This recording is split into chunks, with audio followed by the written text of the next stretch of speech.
inicial, foi o start, foi dali que tudo começou. Mas quando a reforma expandiu-se para fora da Alemanha, quando a reforma chegou na Inglaterra, na Suíça, na Escócia, Calvino foi o responsável por formular as doutrinas que definiram a teologia reformada histórica. O teólogo da reforma é Calvino, não é Lutero. Calvino, ele enfatizou a justificação pela fé. Calvino pregou sobre predestinação e sobre outras verdades defendidas por Lutero. Mas sabe qual foi a maior paixão da vida de Calvino? Adoração. Se a paixão de Lutero foi o sola fide, a paixão de Calvino foi o soli deo gloria. A ênfase de Calvino foi na adoração. O que muita gente não sabe, porque quando se diz Calvino, as pessoas pensam logo que a ênfase de Calvino foi sobre predestinação. Não foi.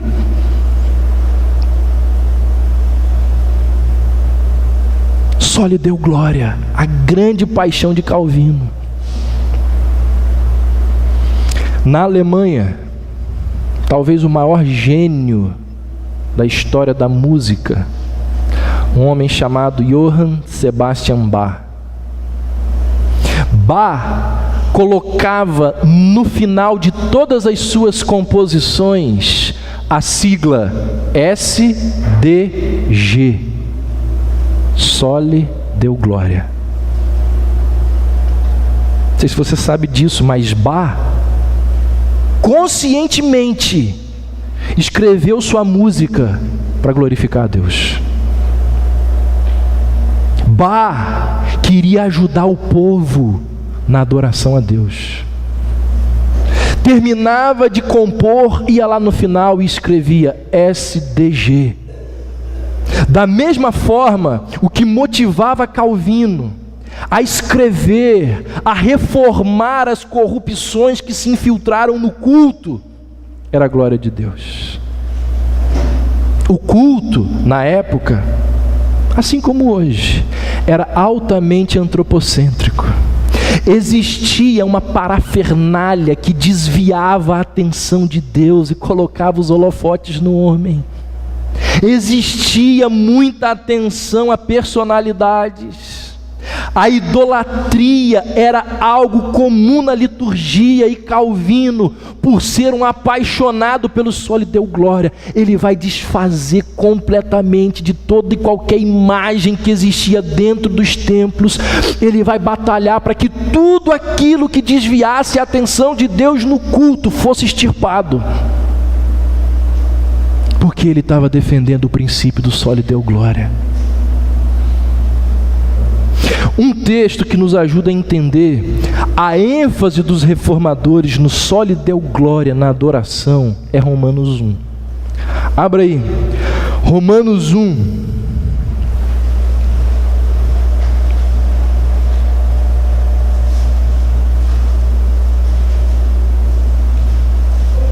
Versos de 21 a 25 dizem assim: porque mesmo tendo conhecido a Deus, não o glorificaram como Deus, nem lhe deram graças. Pelo contrário, tornaram-se fúteis nas suas especulações, e o seu coração insensato se obscureceu.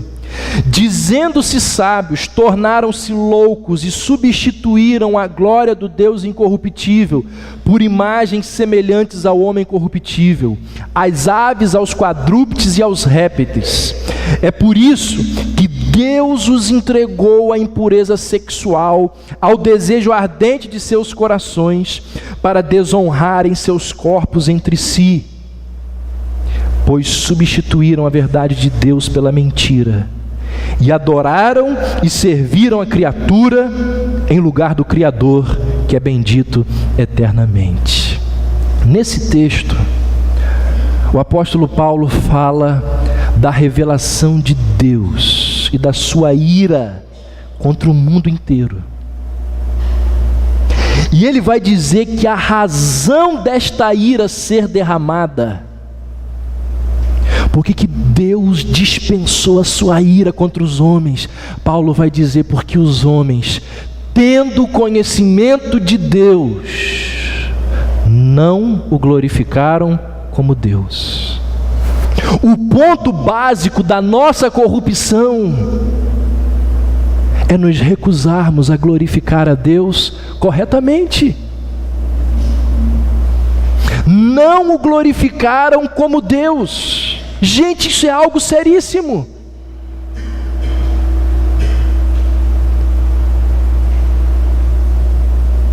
Por dar ênfase ao sólido deu glória, por querer corrigir aquilo que existia de errado no culto. Calvino disse que muitos cristãos, na verdade, são crentes idólatras, porque adoram a um Deus que eles não conhecem. Ele estava dizendo o seguinte: se você adora um Deus que não é soberano, que não é imutável, que não é autossuficiente, que não é onipotente, você não está glorificando a Deus como Deus. Você está glorificando qualquer coisa menos a Deus. Quando nós dizemos que o homem tem uma participação na salvação, nós estamos extraindo de Deus a sua soberania. Quando homens ao redor do Brasil defendem o teísmo aberto, eles estão defendendo um Deus que não é onisciente. Eles estão adorando um Deus que não é o Deus das Escrituras. Tendo conhecimento de Deus, não o glorificaram como Deus. Esse é o pecado. Se nós não adoramos a Deus como é revelado nas Escrituras, nós estamos adorando qualquer coisa menos a Deus.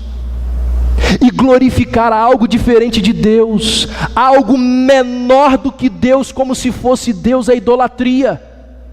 Porque o que é idolatria? É colocar um substituto no lugar de Deus, é adorar algo que é menor do que Deus, como se fosse Deus. Esse é o pecado mais básico do homem. Uma barganha, uma permuta, uma troca é feita. Paulo diz em Romanos 1 que Deus, ele revela a verdade sobre si mesmo, e nós vamos lá e trocamos a verdade por uma mentira. É o que a gente faz no culto. Trocamos a glória de Deus pela glória da criatura, tiramos a verdade da glória de Deus e ali enxertamos a glória humana. Não só no culto, mas nas nossas vidas particulares, individuais, familiares. Nós trocamos a glória de Deus por mentiras, por idolatria. Trocar a glória de Deus pela glória da criatura. Isso pode ser feito de forma grosseira, adorando uma vaca, adorando um porco, adorando a lua, adorando uma imagem, adorando um tótem.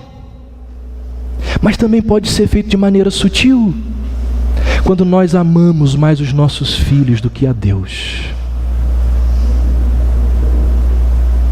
E tem muita gente que ama mais o filho do que a Deus. Quando nós amamos mais o nosso conforto, as nossas posses, do que o reino de Deus. Ao diminuirmos Deus, nós estamos retirando dele os atributos que nos causam desconforto.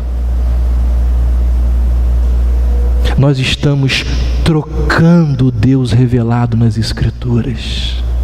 E quando nós tiramos o Deus revelado das Escrituras, nós colocamos no lugar, nós reconstruímos um Deus que na maior parte das vezes não é santo, um Deus que não se ira, um Deus que não é justo. Nós elaboramos em nossa mente uma divindade que não é soberana. Nós dizemos que se Deus é amor, não existe essa história de predestinação. Nós apanhamos os atributos de Deus que gostamos e descartamos aqueles que não gostamos.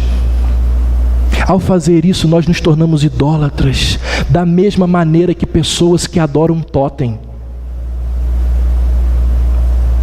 Gente, nós podemos reter a glória de Deus das mais diversas maneiras. Calvino entendeu, baseado nesse texto de Romanos, que nós podemos facilmente ser levados da verdadeira adoração para uma adoração idólatra. É um pulo. É um pulo. Muito pequenininho. No Velho Testamento, enquanto Deus se encontrava com Moisés lá no Monte Sinai, os israelitas, que há poucos dias atrás, estavam sendo guiados por Moisés, os israelitas participavam do maior culto idólatra da história, da sua história. O culto com o maior sucesso de público já registrado foi um culto idólatra. A música era tão empolgante, mas tão empolgante que diz o texto que lá do alto da montanha Moisés conseguia ouvir. O povo, empolgadíssimo, cantava e dançava, e celebrava e adorava um bezerro de ouro. Você consegue entender o que aconteceu ali? Eles eram religiosos, eles estavam engajados, cantavam louvores, regozijavam-se e eram idólatras. Qualquer semelhança não é mera coincidência. Religiosos, engajados, cantando louvores, regozijando-se com a idolatria. Adoravam a Deus de uma maneira que Deus não ordenou que fosse adorado.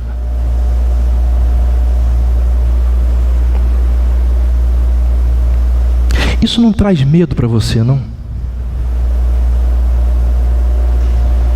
Isso não te dá calafrios? Você não treme diante dessa verdade? Pois deveria tremer.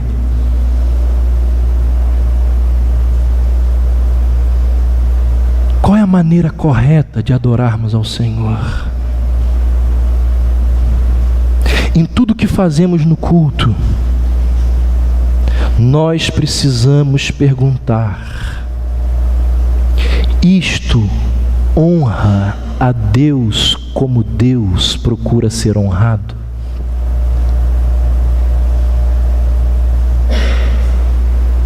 Qual foi a única vez em toda a Escritura que se diz que Deus procurou algo em suas criaturas? Foi quando Jesus conversava com a mulher junto ao poço. Só ali.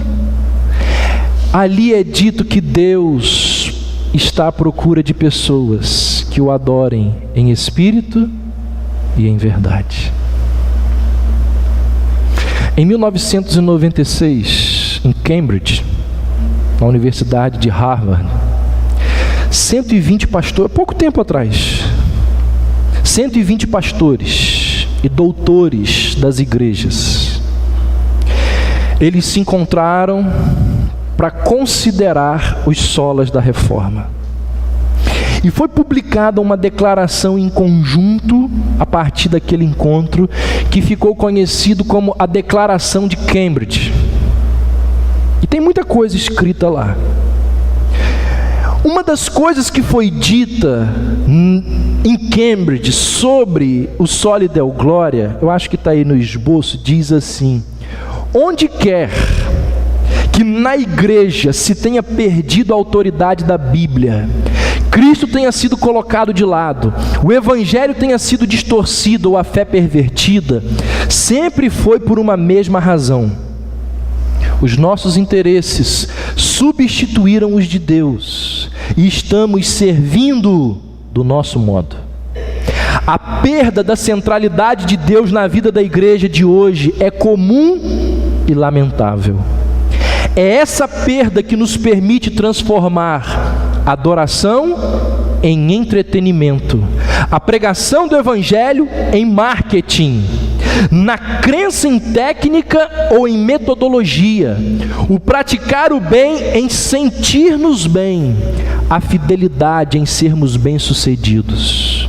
Como resultado, Deus, Cristo e a Bíblia tornam-se pouco significativos para nós e têm um peso irrelevante sobre nós. Deus não existe, presta atenção nisso, Deus não existe para satisfazer as ambições humanas, os desejos, os apetites de consumo ou os nossos interesses espirituais particulares. Precisamos em nossa adoração focar em Deus e não em satisfazer as nossas necessidades. Quantas vezes você já ouviu alguém dizer assim: eu não gosto dessa música não, eu não gosto desse pregador não, eu não gosto dessa liturgia, eu não me senti bem no culto da noite, eu não estou gostando da forma como o pastor está conduzindo as pregações, eu não gosto disso, eu não gosto daquilo, eu não gosto daquilo outro. Sabe o que Cambridge está dizendo? E eu trago para a nossa linguagem aqui. E é algo importante de você ouvir. Os cultos não existem para a sua satisfação. O que aqui é feito não é para o seu entretenimento. O que aqui acontece não é para você ficar com o cabelo arrepiado. A liturgia não é preparada para massagear o seu ego. Não é para satisfazer os seus sentimentos. O culto não é para você. Se você gostou ou deixou de gostar, isso pouco importa. Porque o culto é para Deus. Só lhe deu glória. E eu vou ainda além. Os propósitos, ou o propósito dos nossos cultos, não é evangelização. Não é evangelização. Conquanto isso possa acontecer como consequência natural do motivo principal. O objetivo maior do culto não é a nossa comunhão. Conquanto isso aconteça como um subproduto. O único objetivo do ajuntamento dos crentes no dia do Senhor é adorar ao Senhor, é render-lhe honra, é render-lhe glória, é render-lhe louvor, é render-lhe adoração. O culto não é para você. Søren Kierkegaard, teólogo e filósofo dinamarquês, morreu em 1855 aos 42 anos de idade, chamado e considerado o pai do existencialismo. Kierkegaard tem uma sacada muito interessante, teve uma sacada muito interessante ao fazer um paralelo entre a igreja e o teatro.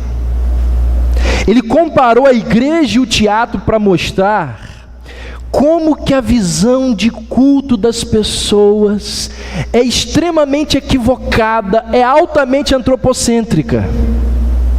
Segundo ele, o teatro é composto basicamente de 3 grupos: a plateia, os atores E o ponto ele vai dizer que é aquela pessoa que dá as orientações, seria o diretor do teatro. Ele nos diz que na igreja existem personagens que desempenham o mesmo papel do teatro. Mas como que as pessoas encaram os papéis do teatro na igreja? Quem é a plateia? Quem são os atores? Quem é o ponto? Ele vai dizer que as pessoas, a grande parte dos evangélicos, encaram o culto da seguinte forma: a plateia é a congregação, os atores é a liderança do culto, o pastor, os ministros de música, e o ponto é Deus, porque Ele é o diretor. É assim que nós vemos o culto. Uma visão completamente antibíblica, uma visão completamente deturpada. A maneira correta de olharmos para o culto, segundo a palavra de Deus, é a seguinte: quem é a plateia? Não é a congregação, é Deus. A plateia é Deus, porque tudo que é feito aqui não é para agradar homem ou mulher. Tudo que é feito e acontece aqui é para agradar a Deus e a mais ninguém. A plateia é Deus e mais ninguém. Quem são os atores? A congregação. Deus está observando aquilo que você está fazendo nesse momento. É você que está prestando culto a Deus. Ele sabe perfeitamente se o seu desempenho no culto é verdadeiro ou é hipócrita.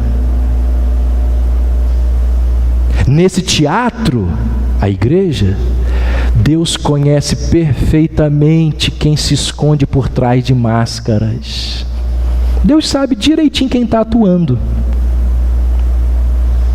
Por isso que Ele mesmo disse que a adoração verdadeira é aquela que é em espírito e em verdade, porque Ele sabe. Ele sabe se aquilo que você está cantando é mentira ou é verdade.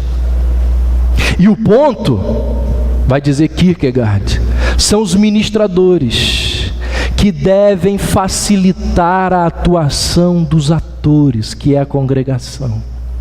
Os ministros, o ponto, é que conduzem a congregação, ou seja, os atores, a adoração. Você entendeu isso? A plateia não somos nós, a plateia é Deus. O culto não é feito para mim, o culto não é feito para você, o culto é feito para Deus. E é por causa dessa visão equivocada que os cultos são, na sua maioria, antropocêntricos, porque as pessoas pensam que a plateia do culto são as pessoas. Cheio de entretenimento, porque a plateia é quem vem à igreja. Entende-se que o homem, a plateia, é aquela que precisa ser satisfeita. Boa música, muita alegria, danças, luzes, fumaça, barulho, piada, para agradar a plateia.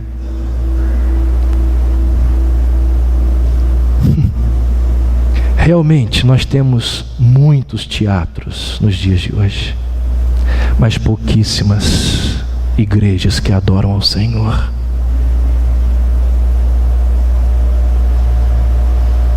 O culto não é para você. A declaração de Cambridge ainda diz o seguinte acerca do Soli Deo Gloria: Deus é soberano no culto e não nós. Preocupemo-nos com o reino de Deus e não com os nossos impérios, popularidade ou sucesso. Reafirmamos que, como a salvação é de Deus e realizada por Deus, ela é para a glória de Deus e devemos glorificá-lo sempre. Devemos viver nossa vida inteira perante a face de Deus, sob a autoridade de Deus e para a sua glória somente.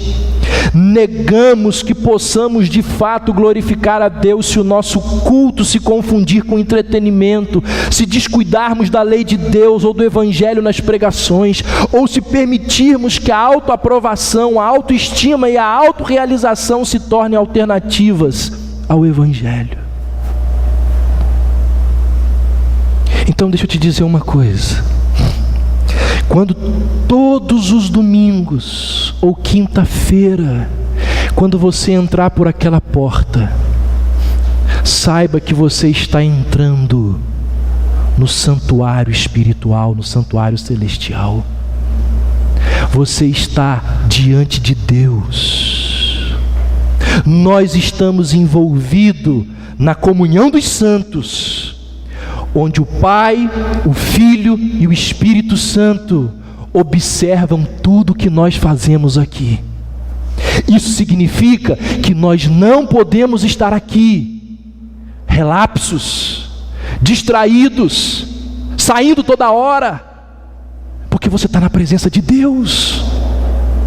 Isso significa que nós precisamos rever conceitos e valores, práticas e atitudes. Só lhe deu glória. O que os reformadores queriam dizer com isso? Que na salvação e na adoração e em tudo que nós fizermos, a paixão que deve nos mover deve ser sempre a glória de Deus. Por isso que faz todo sentido que Paulo disse: quer comais, quer bebais, ou façais qualquer outra coisa, fazei tudo para a glória de Deus. Lembre-se disso. O que acontece aqui é para Deus, não é para mim nem para você. Deus nos observa. O pastor não sabe, a maior parte das pessoas talvez não saiba que você está no WhatsApp, que você está na internet, mas Deus sabe. Porque Deus te observa. Deus está vendo qual é a sua atuação aqui dentro. Vocês pensam que quem presta culto a Deus sou apenas eu e o pessoal da música? Não, somos todos nós. O que defenderam os reformadores diante do sol lhe deu glória, no culto, na salvação e em toda a vida. A glória deve ser dada somente a Deus. Amém.